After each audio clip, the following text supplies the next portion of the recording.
as we discussed, let's focus on the emerging once weekly therapies in type 2 diabetes mellitus, and with a special emphasis on Trelagliptin. See, there are several classes of drugs which are available for once weekly therapy. Like amongst the DPP-4 inhibitors, we have Trelagliptin, and we also have Omarigliptin. And in GLP-1 receptor agonist, we have exenatide, dulaglutide, and semaglutide. Of course, tirzepatide is also once weekly. And in case of insulin, we have newer insulins like Icodec and Efsitora Alpha. So these are the various medications which are available today. But in Indian scenario, Trelagliptin is one which is now readily available. So we'll discuss a bit more at length on Trelagliptin. Trelagliptin is a novel once weekly oral long-acting, highly selective DPP-4 inhibitor. And this molecule is engineered in a specific way so that the drug retains in the plasma for a very long period of time, and there are better or improved pharmacokinetic properties. So this requires less frequent dosing since it's only once in a week. If we look at the basic criteria of any drug amongst the DPP-4 class, this all depends upon the inhibitory strength.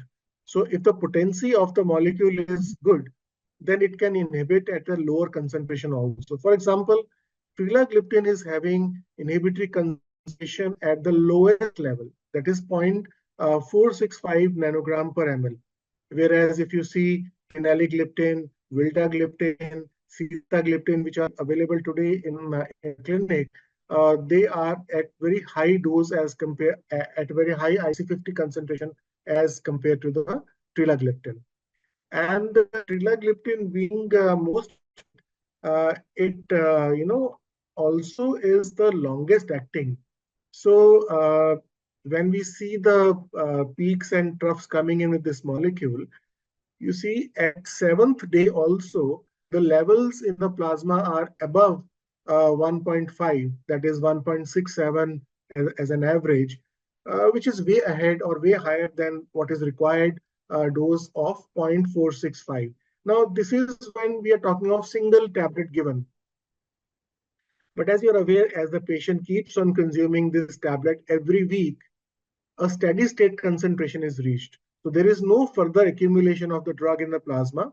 After 12 weeks of regular administration, a concentration of 21.6 nanogram reaches at the lowest point. And that is how it is maintained, for a very nicely, for the complete week. Patient can enjoy his week, and he can remember to take or consume one tablet during, say, Sunday or say Saturday or say on Monday. So depending upon when he starts, he should keep on taking every week. Further, if you see that the dissociation from DPP-4 enzyme is also slowest with Trelagliptin. It is like 30 minutes. The T-half of dissociation is 30 minutes as compared to 2 minutes of Vildagliptin and 3.5 minutes of Sitagliptin.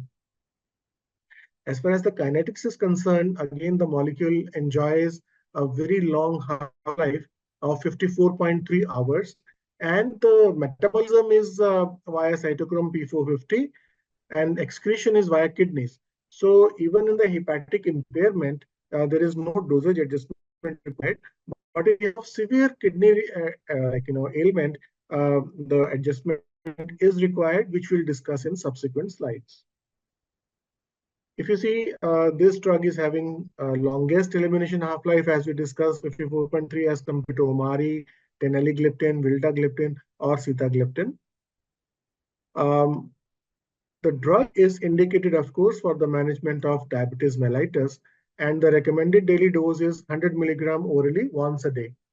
But if there is a severe renal failure, like if it is 30 to 50, which we call as moderate renal failure, we have to give half the dose, that is 50 milligram once weekly. And if it is very severe renal failure, that is creatinine clearance less than 30, then we give 25 milligram once a week.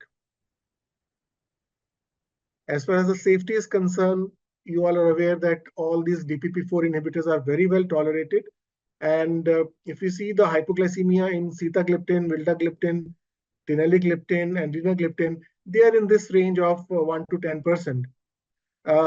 Whereas, in this case of,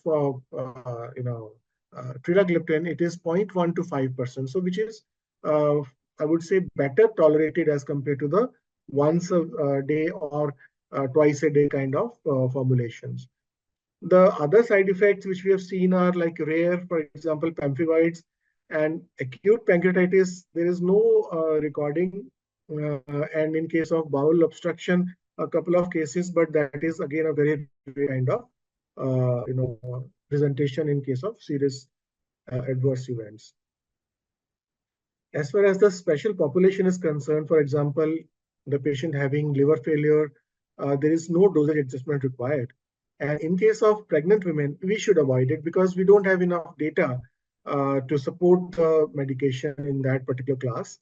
And for lactating women, especially, we should be again avoiding because we don't have any pediatric recommendation for this particular drug. In case of contraindications, as in general, any DPP-4 inhibitor, when there is severe ketosis, diabetic coma, or pre-coma, we should be supplementing with insulin.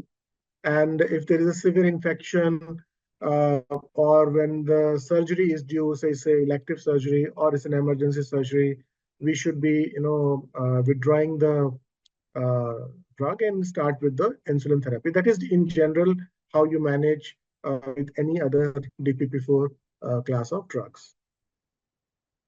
As far as drug-drug interactions are concerned, it's a kind of common sense thing that whichever anti-diabetic drug you are administering as a co-administered drug, then there will be enhancement of the hypoglycemic efficacy.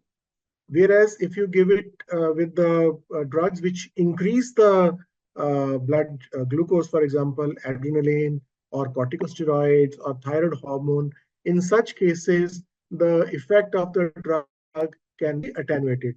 That is, the hypoglycemic efficacy can be reduced. So we have to adjust the dosage accordingly. Now, let's come to the clinical data. I will run through some data which is of more interest to Indian scenario. So to begin with, like we have total data of around more than 3,000 patients. But as we go for the clinical trials in phases, so let's start from phase 1.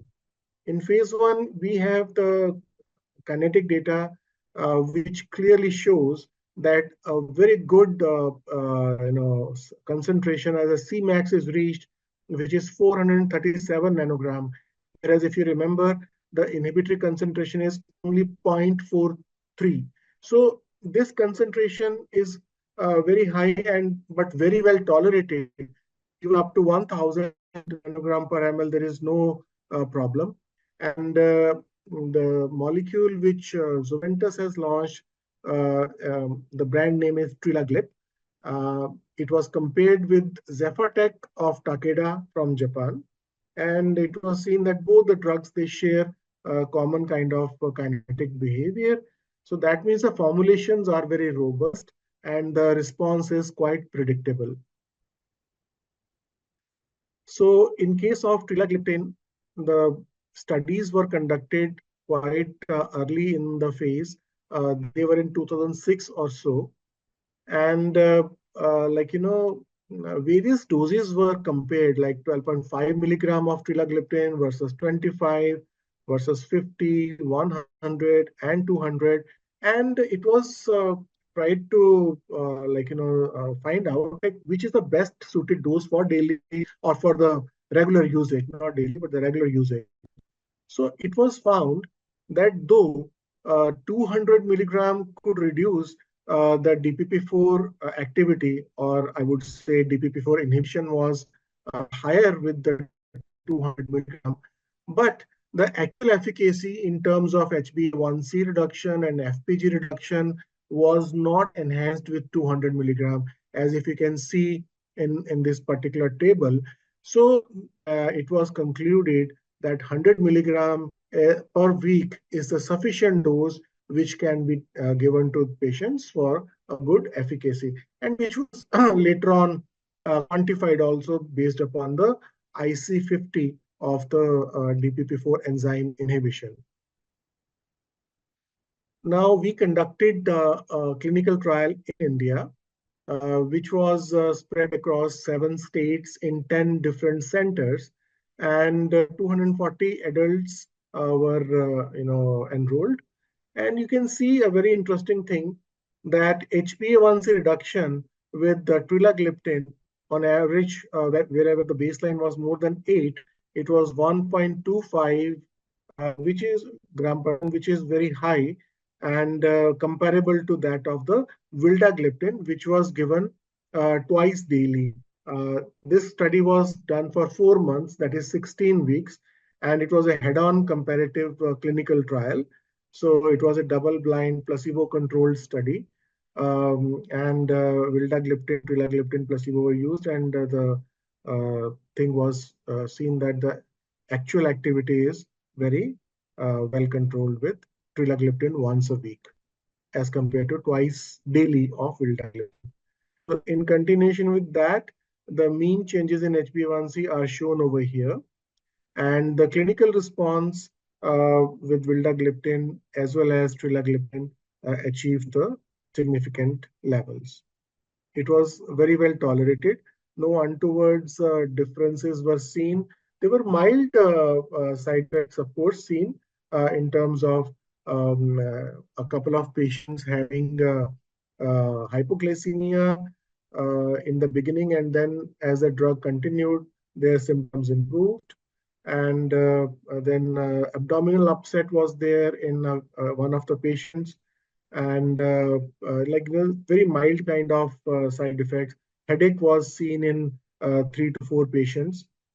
In both the groups, the frequency of these side effects was similar. Now, there are certain published studies available. So this is like once weekly Trelagliptin versus allogliptin in Japanese patients. It was a phase 3 study which was conducted over there, and the results were very promising, that Trelagliptin being once weekly is non-inferior to allogliptin daily and offers a convenient dosing option for type 2 diabetic management.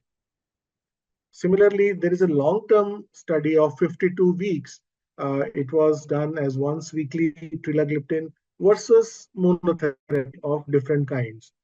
And in this particular case, another interesting aspect was seen, that um, Trelagliptin was given both as monotherapy as well as Trelagliptin in combination with sulfonylureas, with combination with glinides, combination with alpha glucosidase inhibitors, bioguanines, thiazolidinediones. So all these combinations, permutation combinations were tried, and it was seen that addition of the first of all, those patients were the ones who had less impact with the existing medication, and Trelagliptin was added to that. So by addition of Trelagliptin, further enhancement of the activity was seen in the hypoglycemic activity, I mean to say. And DPP4 inhibition rate was maintained at 75 to 80% across all therapeutic arms from second week onwards. Another study which was conducted as in Japanese context in the end stage renal disease cases. So as we discussed that, like in the severe cases of renal disease, we normally gave 25 milligram of Trelagliptin. So the same thing is given here. If you see that it's a Japanese population, 25 milligram of Trelagliptin was compared to placebo. Interesting thing over here is that for the first 12 weeks, the Trelagliptin dose as well as placebo dose was given, and it was seen that whatever results are there at the end of the week 12, the patients were switched over to Trelagliptin plain. So with this switchover, you can see a good reduction in those cases who were on placebo. Their blood levels, they started coming down, and this is with 25 milligram in end-stage renal disease. So you can see in all the spectra of the diseased patients, Trelagliptin can very well produce the good efficacy without any of the side effects, as all these TPP4 are relatively considered to be safer drugs. Another study, which is like glycemic control of once weekly and other frequencies. When we say other frequencies, like vildagliptin is given twice a day, sitagliptin once a day. So like that, we see the comparison. And around 7,200 plus patients were studied. And it was seen that HbA1c reduction goal below 7 was achieved in 79.1% of cases of Trelagliptin versus others. So more patients achieved the target level as compared to once daily sitagliptin, allogliptin, linagliptin, or twice daily vildagliptin, enagliptin, etc. So that was the real world study. The report which is available, it shows efficacy and safety of Trelagliptin in combination with insulin therapy. Now, this is very interesting because this is a phase 4 study, and when we see the practicality of the situation, many of the patients are on insulin. So here again, a very interesting protocol was set, where for the first 12 weeks, if you see, the Trelagliptin was given along with Trelagliptin was given versus placebo along with insulin. So the group which is shown in the dark, it is the active group, and the other lighter dots, they are the placebo and insulin. Now up to 12 weeks, the routine which was followed, it did not produce much effect. Whatever effect insulin had to produce, it was producing. But when placebo was replaced by Trelagliptin, there was sudden reduction in the HbA1c from next week onwards. So it takes around a couple of weeks to set in or get the full effect. Another study, a randomized pilot study, the effect of Trelagliptin and allogliptin on glycemic variability. And see, in my personal experience, I have conducted approximately 150 different clinical trials, but this particular clinical trial is very unique because the primary endpoint over here is not the efficacy, but the variability. So you see the primary endpoint is change in the standard deviation. I don't see many of the clinical trials being conducted where the primary endpoint is standard deviation. Now, what does it represent? It shows us that when the standard deviation is narrow, that means the glycemic variabilities are very low. When it is wider, that means patient to patient and inter-subject variability also increases. So you can see gliptin versus allogliptin, and in case of Trelagliptin, it is 7.35, whereas in case of allogliptin, it is 11.63. So this is a very interesting finding, and that shows that Trelagliptin is very effective in reducing the glycemic variability and improves the glycemic index. So safety and efficacy of once weekly Trelagliptin as a meta-analysis was also evaluated by various Indian centers. Now this is very interesting. The study was done at PGI Chandigarh, at Cedar Super Specialty New Delhi, as well as another center of Cedar in New Delhi, and then Manipal Hospital in New Delhi. So this study showed the results like this, that 6 random controlled trials were evaluated, 981 patients, and a comparison of active control group, a group where the per day or higher frequency things like allogliptin, sita, lina, teni, ana, or vilda were given, and the other group was placebo. You can see in the blue table over here, the HbA1c reduction was comparable in whether you are giving it daily basis all these drugs or you are giving once weekly Trelagliptin and also glycated albumin.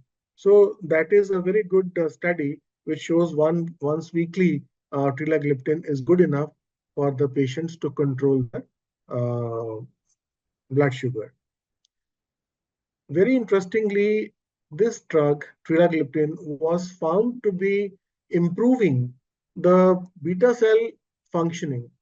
So, this really is an interesting study.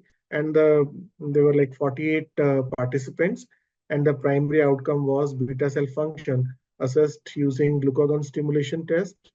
And in Trelagliptin, disposition index was maintained and HOMA 2% beta, that is beta cell function marker, significantly improved, like plus 7.5, plus minus 9.5%. So this is a very good improvement in the beta cell functioning.